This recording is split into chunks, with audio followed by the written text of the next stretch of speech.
Voltei para ler um recado do livro Psicologia e Mediunidade aos psicólogos, terapeutas e curadores da alma. Então, o recado é o seguinte: quem lida com a psique humana sabe que está diante de algo por demais complexo para achar que tem o domínio do que nela ocorre. Sempre se lida com hipóteses que, mesmo que consideradas valiosas, pareçam tudo explicar sobre o funcionamento da mente humana, são sempre incompletas e parciais. Psicólogos e terapeutas sabem que lidam com a matéria-prima de Deus, sendo, portanto, bastante complexa e fascinante para caber numa só teoria. Sabem que devem aproveitar todas as teorias psicológicas quando estão lidando com os conflitos psíquicos humanos.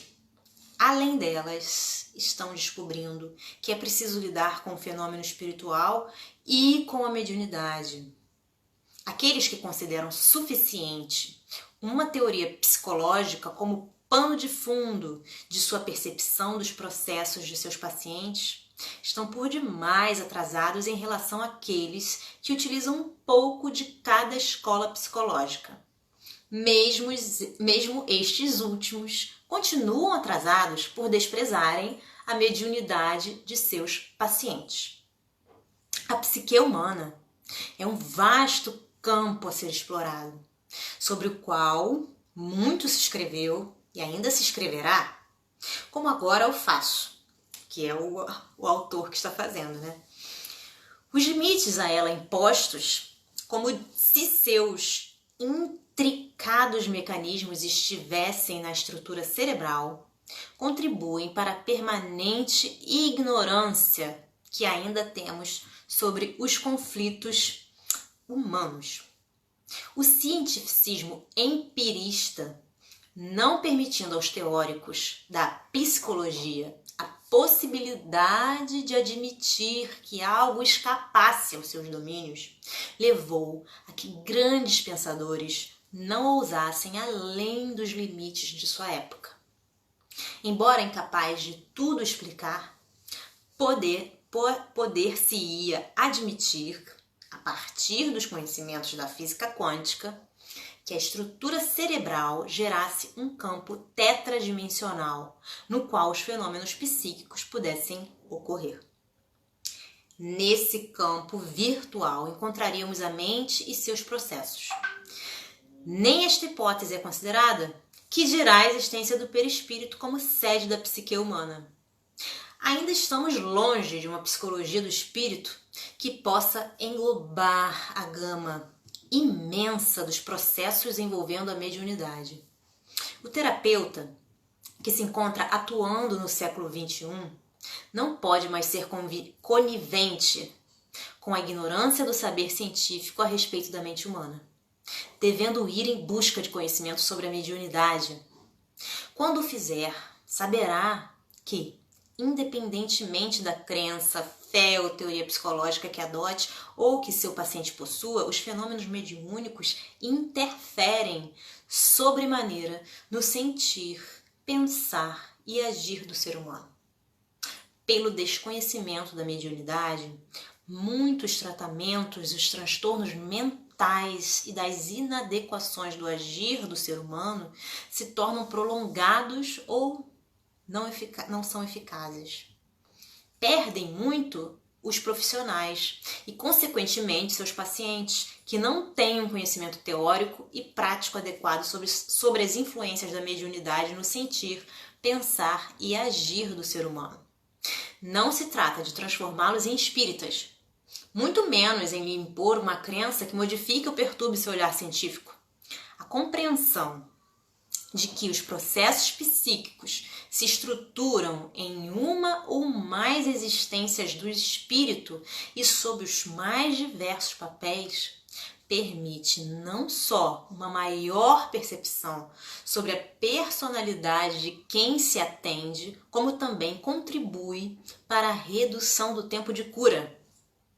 Tal compreensão, independente da crença religiosa do paciente, bem como de que a ele seja verbalizado qualquer postulado doutrinário. Trata-se da aquisição de uma ferramenta imprescindível que otimizará a percepção do que se passa na psique humana. Por comparação, é como se um astrônomo deixasse de usar um binóculo para observar os fenômenos do universo e o fizesse com um poderoso telescópio eletrônico. É por falta daquele conhecimento que as anamneses são parciais e os diagnósticos e prognósticos incompletos. Sem ele, a psicoterapia se limita ao aqui e agora. Sem levar o indivíduo ao encontro com o si mesmo, a que se referia Carl Jung, as terapias breves, bem como aquelas que situam as causas dos conflitos humanos no corpo físico, veem apenas a ponta do iceberg. Desprezar a mediunidade e as experiências acumuladas nas vidas sucessivas é enxergar o indivíduo com um só olho e com miopia. Porquanto é o centro espírita por enquanto é o centro espírita cujos fundamentos teóricos se baseiem nas obras de Allan Kardec e que possua pessoas que conheçam a psique humana, que se encontra mais apto a acolher os portadores de transtornos mentais, dos quais a mediunidade seja um dos veículos. O empirismo, encarado apenas como uma religião ou simples crença, concorre para o preconceito e a negação de importantes teses a respeito da psique humana. A possibilidade de aceitar a existência de uma sensibilidade suprassensorial no indivíduo, a qual pode contribuir para desestabilizá-lo psiquicamente, levaria o profissional à compreensão mais precisa das afecções humanas, as afecções mentais. O indivíduo é muito mais do que aquilo que os 5 sentidos comportam, pois o pensar é um ato não sensorial. O que ele pensa e sente contém elementos influenciados não só pelas experiências acumuladas ao longo de muitos séculos em diversas vidas, bem como pelas interferências espirituais favorecidas pela mediunidade. Em meus atendimentos, nos atendimentos do doutor, no consultório, ele tenta enxergar o seu paciente com todas as lentes disponíveis, a fim de captar o máximo possível sobre o próprio paciente. Ele faz observações e questionamentos que nem sempre são pelo paciente entendidos, mas que trazem ao doutor importantes subsídios para auxiliar o paciente no que busca. Ele aconselha, o doutor aconselha ao profissional ou ao entrevistador num centro espírita, quando está em atendimento terapêutico a alguém, que se lembre das seguintes observações. E aqui vai as dicas. Primeiro, questione a pessoa sobre suas crenças, a fim de ter conhecimento sobre seu campo consciencial e sua relação com o sagrado. Segundo, aprofunde-se na percepção do que ela diz quanto ao que fira ou ultrapasse o senso comum que possa ser atribuído a uma causa não convencional. Terceiro, não se esqueça de que a sua, que é o profissional, nesse caso ele está se referindo ao profissional, que a sua crença, a crença do profissional, componente possível da transferência, fundamentará a expressão de seu cliente. Por este motivo, questione-lhe sobre temas que ultrapassam a sua crença e a crença do cliente. Lembre-se, número 4, lembre-se de que os sintomas resultantes das influências provocadas pela sensibilidade mediúnica não são diferentes daqueles apresentados pelos processos psicológicos naturais.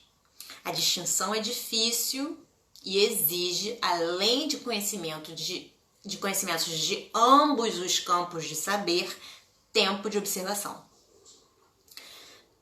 5.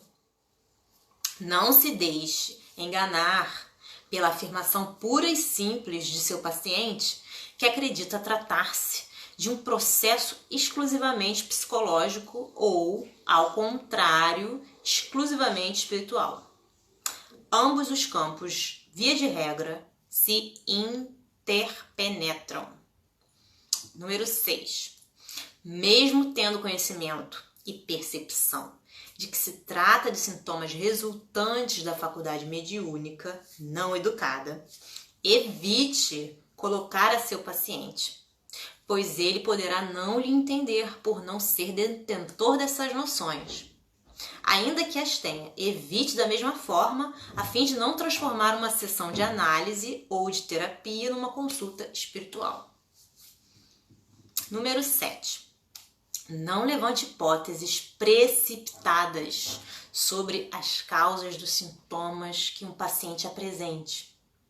Espere sempre se acercar de maiores informações sobre todos os aspectos que envolvem a vida, crenças e valores da pessoa.